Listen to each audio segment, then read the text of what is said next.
Kalau Jokowi terpilih dan berantas mafia migas Petrol, saya akan botak atau gundul, kata Effendi dalam diskusi di Jokowi JK Center.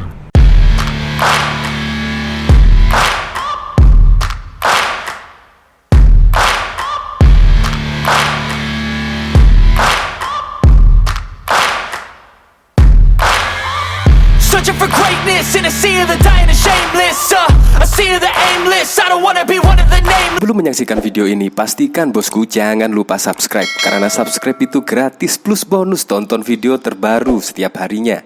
Jangan lupa ya. Kemarin kan siapa itu Edi Simbolon kan terlihat berseteru lah dengan TNI ya. Bahkan TNI juga mengecam pernyataan Effendi Simbolon yang menyebut TNI adalah gerombolan lah, kurang lebih seperti itulah. Akhirnya pun kecaman terhadap Effendi Simbolon berdatangan, viral juga di media-media sosial. Dan bahkan sekarang ini sih, Effendi Simbolon sudah meminta maaf dan Kasa Dudung sudah memaafkan dan jangan diperpanjang lagi. Nah, tetapi saya tidak membahas itu. Dan ternyata ini ada berita, yaitu beritanya pada tahun 2014 yang lalu, tepatnya pada Juni, yaitu tanggal 12. Yaitu kalau Jokowi berhasil memberantas Petrol, saya akan botak. Nah, ini pada tahun 2014. Tapi kenyataannya sekarang ini yaitu Petrol sudah dibubarkan oleh Presiden Joko Widodo, yaitu tepatnya pada tanggal 18 Mei 2015 yang lalu. Nah, pertanyaan saya simpel sih, apakah nasar dari Effendi Simbolon sudah ditepati ya? Yang bernasar yaitu akan botak. Nah, tetapi saya lihat-lihat di Google ya dengan keyword yaitu Effendi Simbolon botak, tetapi tidak ada satupun berita yang menyatakan Effendi Simbolon botak. Ya, semoga sajalah Effendi Simbolon menepati janjinya, yaitu jika Presiden Joko Widodo memberantas Petrol, Effendi Simbolon akan botak. Nah, dalam berita yang ini, yaitu kalau Jokowi berhasil berantas Petrol, saya akan botak. Ini dari kompas.com. Niat Joko Widodo dan Yusuf Kala untuk memberantas mafia migas tidak main-main. Jika terpilih menjadi presiden dan wakil presiden, bahkan salah satu tim sukses pasangan tersebut, Effendi Simbolon bernasar jika niat tersebut terlaksana. Kalau Jokowi terpilih dan berantas mafia migas Petrol, saya akan botak atau gundul, kata Effendi dalam diskusi di Jokowi JK Center pada Jakarta Kamis 12 Juni yang lalu, Juni 2014.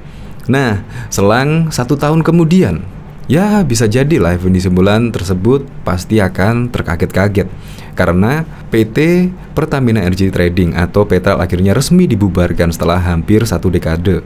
Beragam cara dilakukan untuk membubarkan anak usaha PT Pertamina tersebut. Pemerintah Jokowi JK melalui Menteri SDM Sudirman Said dan Dirut Pertamina Dwi Sucipto memutuskan melikuidasi perusahaan yang disebut-sebut sarang mafia migas itu. Reputasi Petrol sejak dulu lekat dengan persepsi negatif, kata Sudirman Said. Dia memberikan sinyal bahwa keputusan ini sesuai arahan Presiden Joko Widodo yang disebut-sebut sudah setuju Petrol dibubarkan. Kata Presiden, masa lalu harus diputus, ucapnya. Nah, ini kan keren ya. Bahkan di sini juga ada berita Petrol sarang mafia migas dilindungi SBY disikat Presiden Joko Widodo. Memang keren. Walaupun badannya sih besar mantan Presiden Susilo Bambang Yudhoyono, tetapi keberaniannya itu loh yang patut dicontoh oleh presiden-presiden berikutnya. Ini sungguh keren. Jika Anda mengetahui berita atau link sebuah berita yang berjudul Effendi Simbolon menepati nasarnya yaitu akan botak jika Presiden Joko Widodo berhasil membubarkan Petrol, Anda taruh linknya di kolom komentar. Untuk lebih lengkapnya simak berita berikut ini. Good News Indonesia. Kepala Staf Angkatan Darat Kasat Jenderal TNI Dudung Abdurrahman meminta anak buahnya menghentikan protes secara terbuka kepada anggota Komisi 1 DPR dari fraksi PDIP, Effendi Simbolon, yang menyebut TNI seperti gerombolan. Saya tekankan kepada prajurit TNI seluruhnya. Saya lihat di media sosial banyak yang menyampaikan kemarahannya. Saya minta hentikan. Cukup. Beliau pun hari ini sudah meminta maaf, kata Dudung di Bengkalis pada Riau, Rabu 14 September, dikutip dari Antara. Dudung mengatakan TNI akan tetap solid, meskipun ada yang menyebut hubungan dirinya dengan Panglima TNI Jenderal Andika Perkasa tidak baik. TNI pada umumnya tetap solid, tidak ada perbedaan-perbedaan. Kalau saya dengan Pak Andika ada persilihan sedikit itu biasa. Perbedaan itu biasa, pejabat lama dengan pejabat baru itu biasa. Siapapun, di sini ada bupati, wakil bupati, berbeda itu biasa, katanya. Dudung mengakui Effendi punya hak konstitusional sebagai anggota DPR. Namun ia mengingatkan bahwa TNI AD mempunyai kehormatan dan harga diri. Jenderal Bintang 4 itu meyakini pernyataan Effendi tidak mewakili DPR apalagi PDIP. Setahu saya, PDI Perjuangan itu juga sangat dekat dengan TNI AD dan perhatian dengan Wong Cilik, anggota Komisi 1 DPR, semuanya baik. Karena selama ini hal-hal yang baik disampaikan. Kalau disampaikan TNI AD seperti gerombolan, lebih-lebih dari ormas itu menyakitkan bagi saya, katanya. Jadi, jika tidak tahu, tidak paham tentang fakta, bukti yang sebenarnya, maka Pak Effendi Simbolon jangan asal bicara, kata Dudung menambahkan. Sebelumnya, dalam sebuah video yang beredar di media sosial, Dudung memerintahkan prajurit TNI AD mengecam pernyataan fraksi DPR fraksi PDI Perjuangan Effendi Simbolon. Silakan kalian bergerak, berdayakan FKPPI dan segala macam untuk tidak menerima penyampaian Effendi Simbolon. Masif lakukan, ucapnya. Effendi Simbolon telah meminta maaf terkait pernyataannya yang menyebut TNI seperti gerombolan. Dari lubuk hati terdalam, saya mohon maaf atas perkataan saya yang menyinggung dan menyakiti prajurit, siapapun dia, perwira, tamtama, dan para pihak yang tidak nyaman atas perkataan yang dinilai lain. Saya mohon maaf, kata Effendi.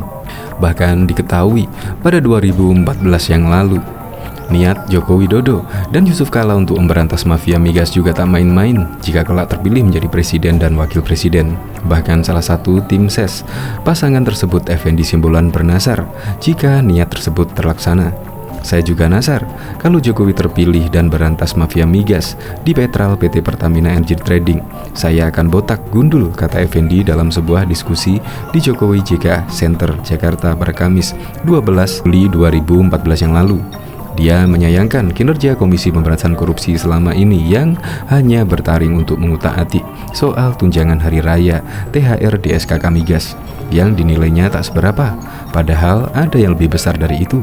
Ada ratusan triliun kerugian negara akibat permainan mafia migas. Dia pun berharap visi misi Jokowi JK untuk memberangus mafia migas bisa terlaksana dan tidak berbelok atau disusupi kepentingan yang merugikan negara di bidang ketahanan energi seperti saat ini. Akan tetapi, kalau hanya menang dan membiarkan Petral, saya tidak mau. Saya akan oposisi juga pada Jokowi. Saya tidak akan subjektif ke orang. Saya subjektif hanya pada Tuhan, ujarnya. Saya patut dipuja-puji hanya Tuhan. Dia, Jokowi, hanya bagian dari manusia yang patut diuji. Apakah dia bagian dari yang terkena kontaminasi atau yang memberi kontaminasi, katanya lagi. Dalam kesempatan yang sama, pakar energi Darmawan Prasojo menuturkan kebocoran sebanyak 15% terjadi pada bahan bakar minyak bersubsidi.